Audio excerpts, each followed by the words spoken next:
Doctor Freiler, buenas noches. Gracias por venir. Por favor. Bueno, primero, ahora vamos a ir a hablar de cómo el macrismo a usted lo tiró por la ventana con denuncias falsas, aprietes, por los medios también, porque sufrió su familia. Pero, ¿qué sensación le produce todo esto que está saliendo a la superficie y a la luz del espionaje ilegal montado por Macri? En principio me da mucho miedo porque creo que esto atenta contra la democracia realmente. Contra la tranquilidad que debemos tener todos los argentinos, aquellos que quieran trabajar en política, los funcionarios públicos, los que trabajan privado, como los periodistas y demás. O sea, esto no se le escapa a nadie. Y creo que realmente esto puede llegar a ser fatal y letal para la democracia. Ahora, yo hago esta comparación, ¿no? Si en Estados Unidos por el Watergate, que era el espionaje al Partido Demócrata, cayó un gobierno, acá donde los espías eran recibidos en La Rosada por una funcionaria de confianza de Macri, digo, es tremendo lo que ha ocurrido en la Argentina, ¿eh? Sí, realmente es tremendo lo que ha ocurrido y también me parece muy preocupante que muchas de esas estructuras siguen eficientes, sigan intactas. Claro. Me refiero, por ejemplo, a lo que es la oficina de escuchas. Claro.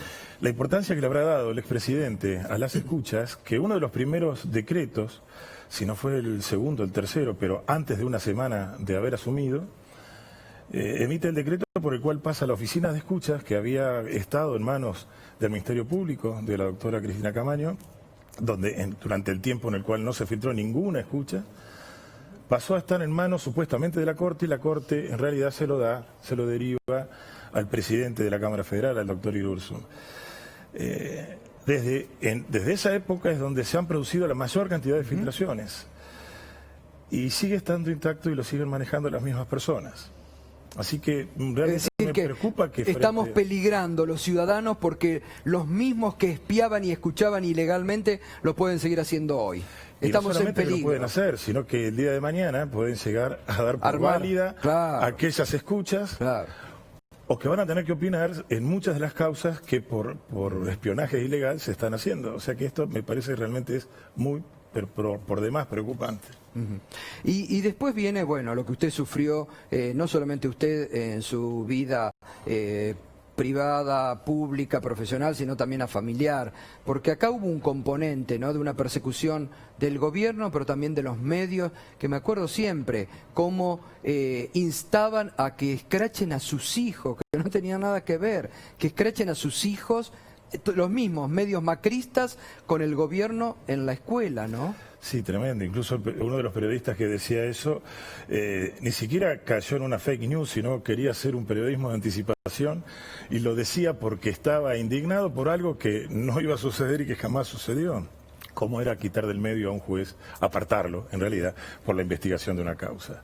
No solamente eso, luego se me lleva a un proceso de investigación en donde no se me permitió aportar una pericial caligráfica, o que realicen una pericial caligráfica, con la fake news que se había iniciado la investigación. Con eso bastó para decir que hubo un mal desempeño y con eso quitarme del medio. No solamente a mí, los otros dos colegas que tenía en la sala, creo que 6 meses después que me hayan dejado a mí de lado, también fueron expulsados de alguna manera, ¿no? Apretados, obligándolos a renunciar en un caso, como es lo del doctor Ballesteros, y a apartarlo de la jurisdicción al otro juez, que era el doctor Fara.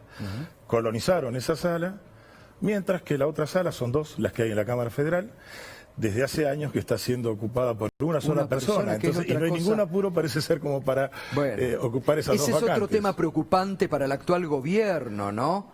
Que no hayan ocupado esas vacantes, que una sola persona, digo, a ver, acá tiene que haber una reacción también del gobierno. ¿Cómo es posible que a 6 meses no se haya ocupado Irursun, sea dueño y señor de todo, ¿no? Y tan dueño y señor de todo, o sea que debe estar abrumado de trabajo, porque no solamente tiene al frente la oficina de escuchas, es el presidente de su sala y es el presidente casi vitalicio de la Cámara.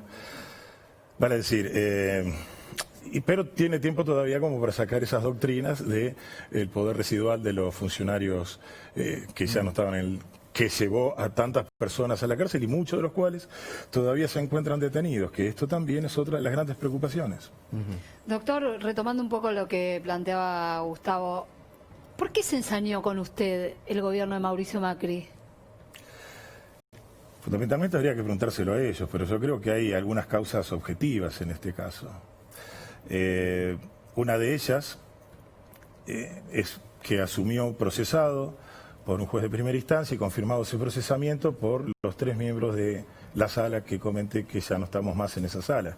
La causa del espionaje en la ciudad de Buenos Aires. Es un poco la madre de todo esto que estamos hablando ahora, ¿no? Sí, no sé si es la madre, pero por lo menos es un anticipo de todo esto. Creo que esa es una causa puntual. Otra de las causas puede ser que entendíamos, o entendí que en mayoría que aquella denuncia del entonces fiscal Nisman contra la presidenta Cristina Fernández no tenía ningún sentido, no tenía ninguna posibilidad, ningún andamiaje de ser considerada siquiera como un delito y demás. Fuimos apartados también,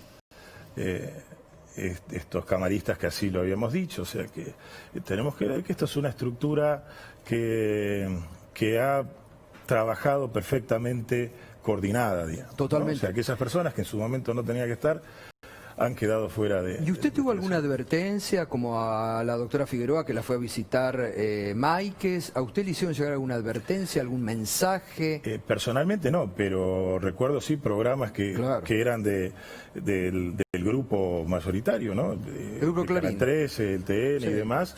Recuerdo que ponían una suerte de escala, que quiénes éramos los jueces que íbamos a quedar afuera.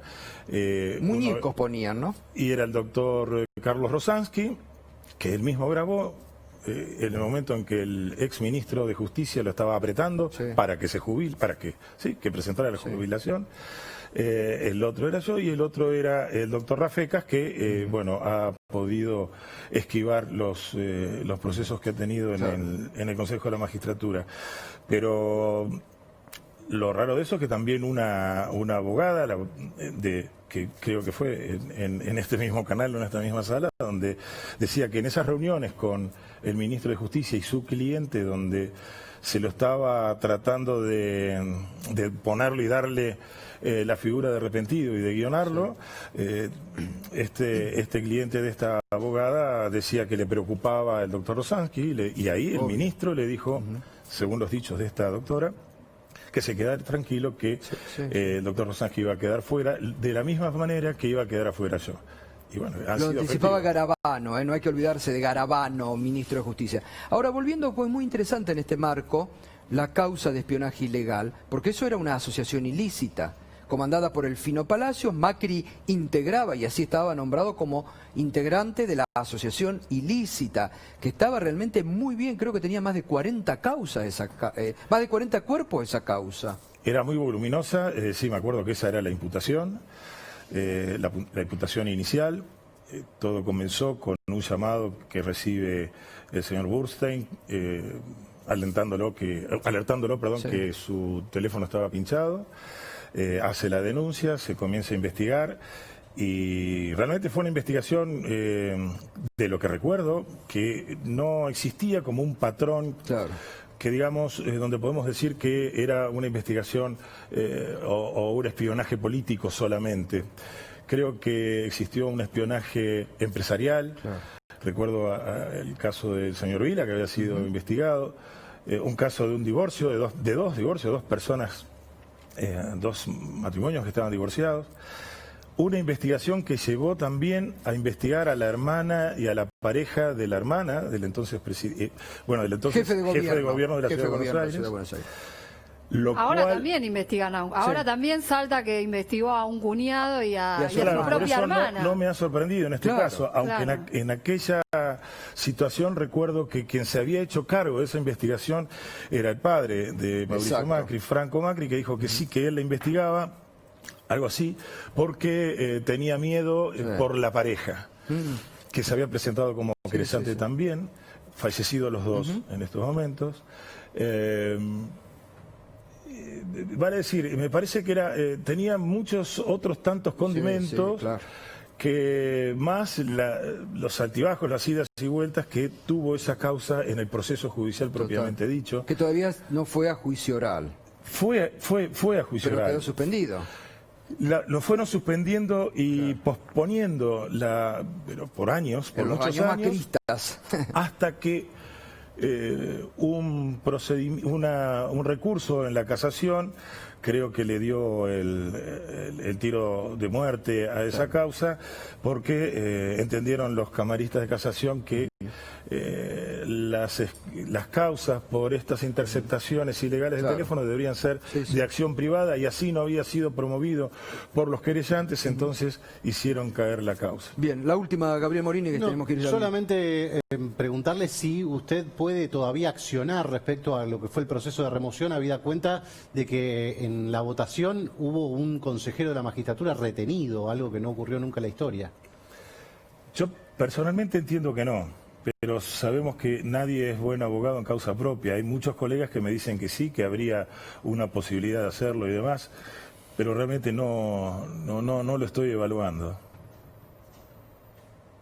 Bueno, ahí también, si mal no recuerdo, entre todas las tramoyas, porque todas las tramoyas, fue el día que encerraron al senador, que lo destituyeron a usted. Sí. Que el presidente de la Corte, Lorenzetti, encerró a un senador y así lo pudieron destituir a usted. Así que hubo también ahí complacencia del entonces presidente de la Corte, Lorenzetti, para destituirlo a usted. Creo que fue un partícipe necesario de esa maniobra, porque el senador, acompañado de otros senadores y otros funcionarios, había llegado a las oficinas de la Corte, del presidente de la Corte, en el horario que el presidente lo había citado, que eran las 9 de la mañana.